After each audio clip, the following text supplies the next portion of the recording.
और धुइया चिलम से सवनमा में असमानमा उड़ेला।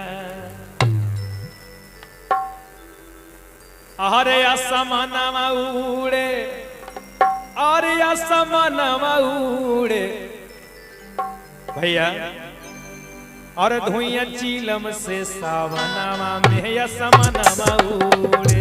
धुइया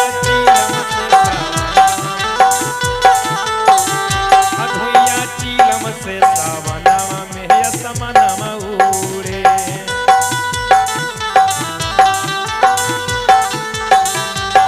असमानमा उड़े असमानमा उड़े।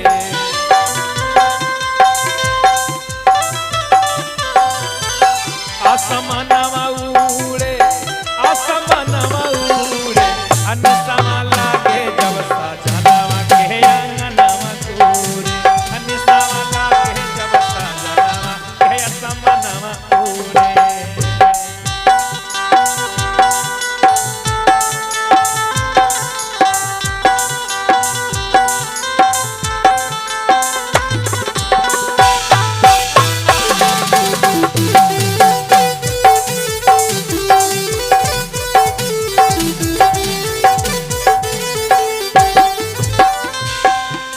और उनकी पत्नी कहती है कि हे भोलेनाथ और इनका के कुछ मति सुमति द केहू इनका के समझाव कि जब से सावन चढ़ल है तब से खाली गांजा पिए ले और कुछो नहीं खे करता। कह तारी का अरे काम धंधा छोड़ी के खाली जपई भोला के नाम है।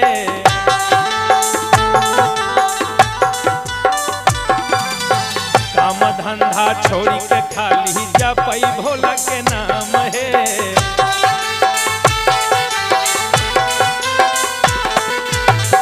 चीलम पचीलम गांजा हमारे सुबह शाम है।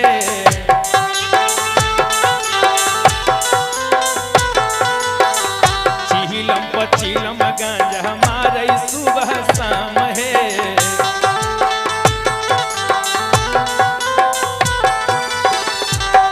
असमानमा उड़े असमानमा उड़े असमानमा उड़े असमानमा उड़े।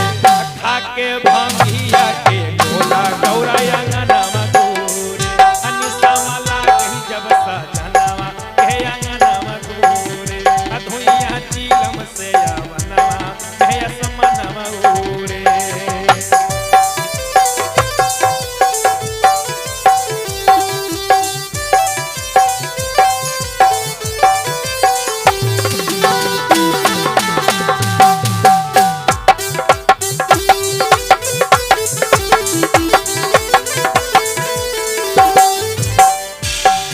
और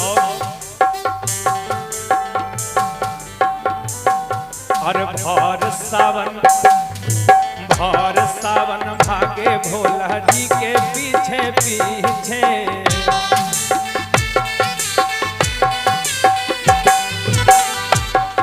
जब से सावन के महीना चढ़ल है इनका के कुछ सोहात नहीं थे। और भर सावन भोला जी के पीछे भागे भागे।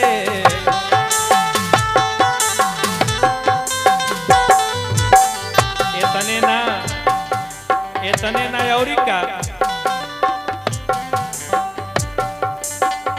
चंदू या चंदन हरदम गंजे में लागल रहे।